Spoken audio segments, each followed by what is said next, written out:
Hi, and welcome to our show, Forever Paranormal, with your host, Dr. Bill and Ed, where we will discuss such things as cryptids, UFOs, hauntings, angels, unsolved mysteries, government conspiracies and cover-ups, witchcraft, the metaphysical, and more, as well as stories sent in by you, our listeners.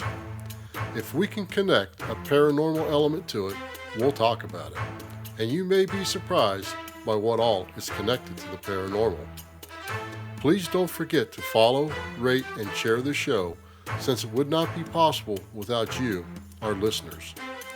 And as a public service, we would like to let everyone know that you are truly never alone, even if you think you are. The Suicide and Crisis Lifeline is 988. Just reach out.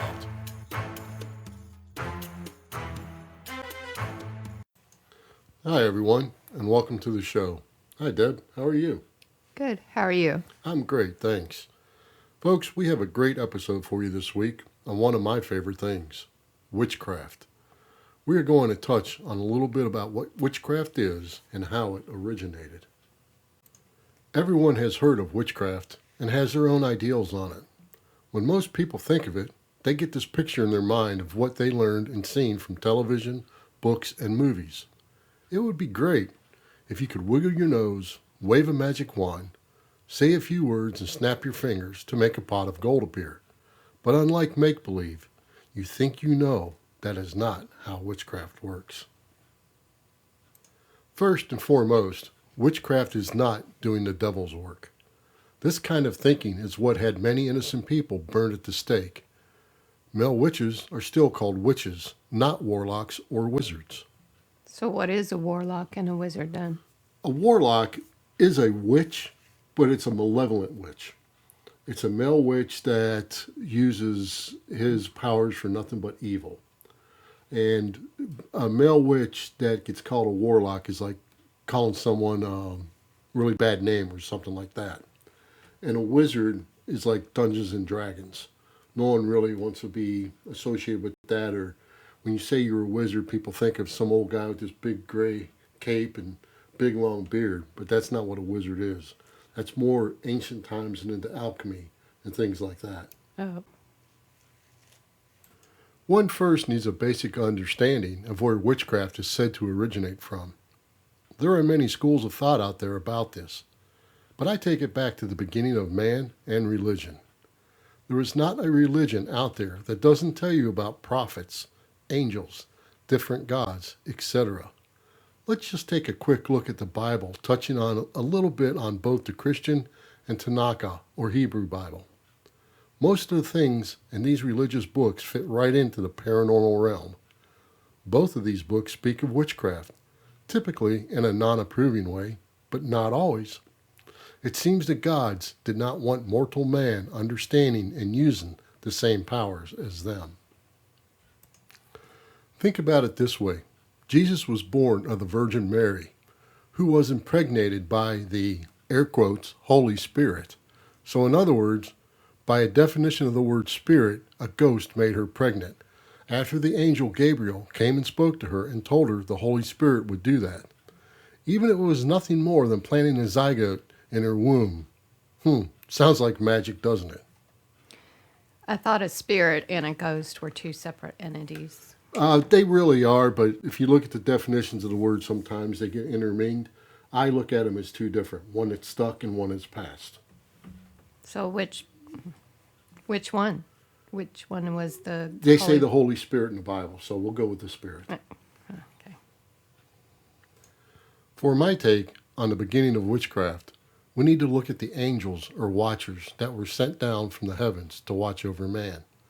These are mentioned in both Genesis and Tanakh in the following context.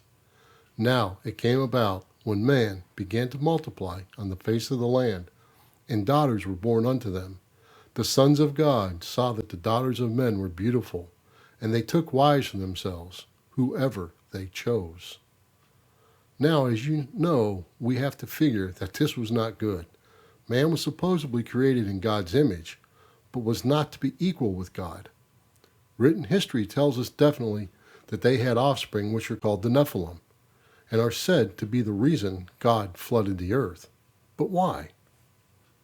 The why is because their fathers, who became to be known as the fallen angels, are the ones who taught mortal men and women sin. Azazel taught men how to make swords and knives and shields and breastplates, and made known to them the metals of the earth and the art of working them, and bracelets and ornaments, and the use of antimony and the beautifying of the eyelids, and all kinds of costly stones, and all the coloring tinctures that make the different colors. And there arose much godliness, and they committed fornication, and they were led astray, and became corrupt in all their ways. Samjaza taught enchantments and root cuttings, Amoros the resolving of enchantments.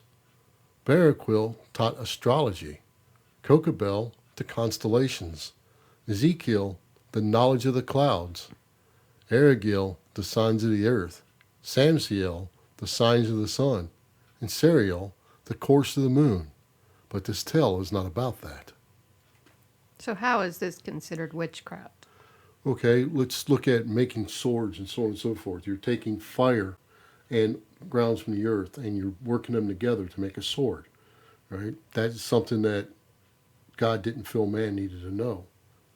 They taught them how to use herbs and herbal medicine. So they taught them how to beautify themselves, which created vainness. They taught them the signs of the earth, the wind, the fire, the air.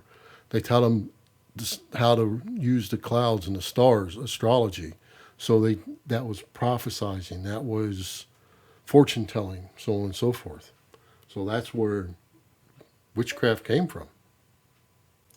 So, according to this, witchcraft goes back to the beginning of man.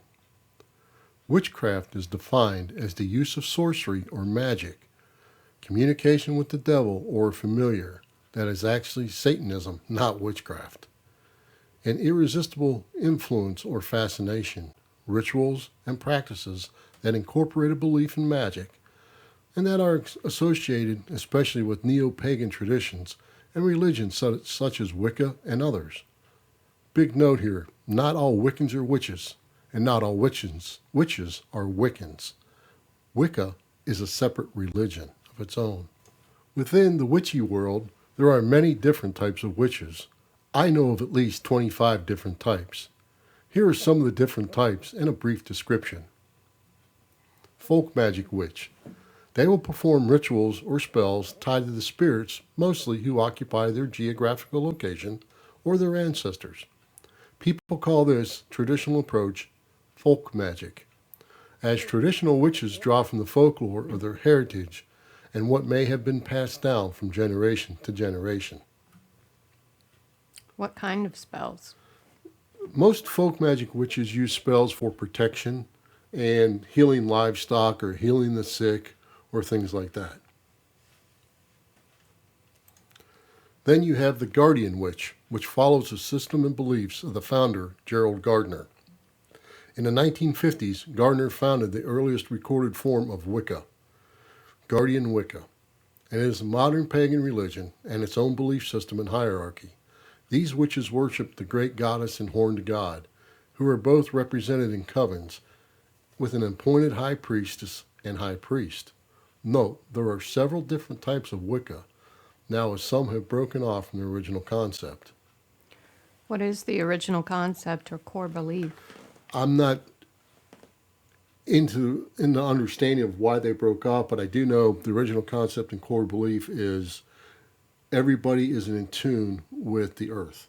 The earth is Mother Earth, and the wind, the water, the rain, the fire, that is the basic of Wicca. You got to be in tune with the earth. Then you have a ceremonial witch. Most witches perform some type of ceremony or ritual, but the ceremonial witch does so in a high esteem. This type of witch focuses on attire and certain witchy tools. This type of witchcraft is characterized by complex and taxing rituals.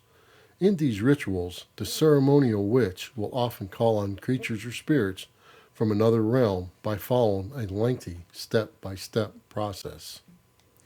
What are some examples of witchy tools? All right, some easy examples of witchy tools, so we don't get in a whole lot of it, because there's a ton, would be a cauldron, would be an asmith, which is a pointed knife that they keep on their altar. It would be an altar. It would be a pentagram. Those are just some of the witchy tools, but there are a ton of them.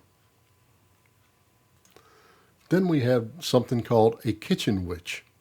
Most types of witches center on a specific location, or really where their altar is located, and where they do their magic and their work, and the kitchen witch is no different. This type of witch will perform their magic in the kitchen. Their magical energy is focused on the meals that they cook or bake. This practice will usually involve caring for their own garden and herbs, and where they can resource their own ingredients. What is accomplished by cooking meals? How is it considered magic? Excuse me. Well, let's look at making chicken soup. They would if someone's ill in their area and they're asked to help them, they would make chicken soup with certain herbs and stuff in there to help heal whatever is ill in that person. Basically using herbs and magic as a spell, but putting it into the food. Now we come to my favorite type of witch, the eclectic witch. We are solitary witches who use spells and magic from many different realms into our own combined type of witchcraft. Some may use herbs and candles, certain rituals and incantations. Some may use blood magic along with various forms of divination. Some may try to conjure things. Sorry, go ahead. What is blood magic? Blood magic is where you use blood in your spells. And it can range anywhere from a witch's menstrual cycle blood to your own blood, or the person you're doing the spell for, their blood. And human and animal sacrifices just don't happen anymore. But back in the day, that was supposed to be bad magic because they used animal sacrifices for the blood. These are only a select few of the different types of witchcraft, but there are some things all witches still have in common, such as divination, which is the practice of determining the hidden significance or cause of events, sometimes foretelling the future, by various natural, psychological, or other techniques, like tarot cards, runes, and tea leaves, to name a few. Sounds like a prophet. What's the purpose of finding a significance or cause of events? Some of those may be as simple as someone coming to you and saying, I've lost my car keys. I've been looking for a week. I can't find them. Can you help me find the car keys? They can use divination to help find car keys. Sometimes it's the outcome of a war. Sometimes it's the outcome of a battle. Sometimes it's the birth of a child. Many different reasons. The use of spells, which is the practice of uttering words in a set format with magical intent. The correct recitation is considered to unleash supernatural power. Sounds like a daily prayer to me. Incantations is the practice of using spells or verbal charms, spoken or sung, a written or recited formula of words designed to produce a particular effect. Sounds like a priest reciting prayers. When Christians pray, they do not say they are performing witchcraft. What significant factor separates the two practices? Their own faith. To me, they're one and the same. If you're praying to an almighty power, then you're putting spells out there. You're asking for the health of a loved one, the health of a family member, or help for yourself. But, the difference between Christians and a lot of witchcraft is Christians have one God. Witchcraft can have many. There is a significant difference between witchcraft and Satanism. A large amount of folk magic witchcraft revolves around using the Father, the Son, and the Holy Spirit in spells and incantations for many things, ranging from healing to protecting one in battle. And what is Satanism? Satanism is the worship of the devil. That's when you're doing all these things to try to bring evil upon the world and pray to the devil himself. Magic is nothing more than the manipulation of energy, and that is what most witches try to tap into. universal energy, or consciousness. There is really no such thing as white magic or black magic. It's all in the intent and what you try to manipulate the energy for good or bad and how you're going to use it. Energy does exist and has been proven in quantum physics. Be careful of what you put into the life, as it will come back to you. Written history tells us that even King Saul used the Witch of Endor to summon up the spirit of the prophet Samuel, even though he made it illegal in his own land. Typical double standards.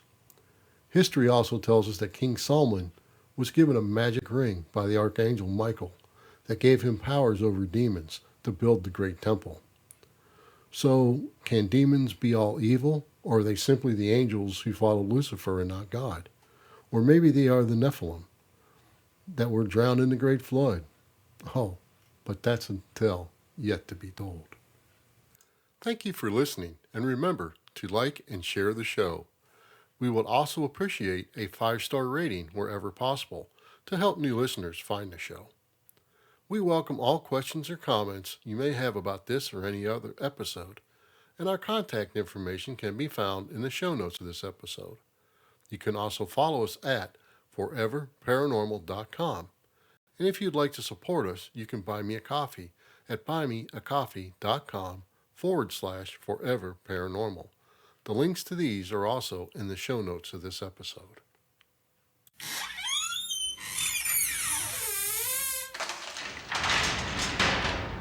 Whatever you do, don't look behind you. Run.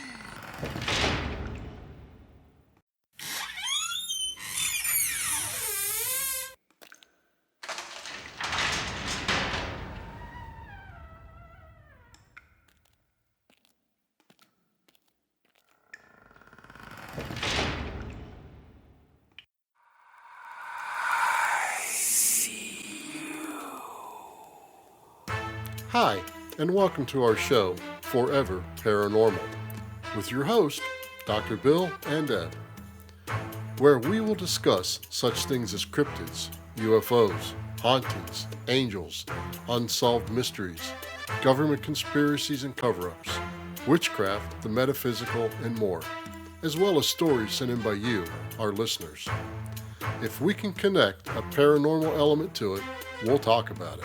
And you may be surprised by what all is connected to the paranormal. Please don't forget to follow, rate, and share the show, since it would not be possible without you, our listeners. And as a public service, we would like to let everyone know that you are truly never alone, even if you think you are. The Suicide and Crisis Lifeline is 988. Just reach out.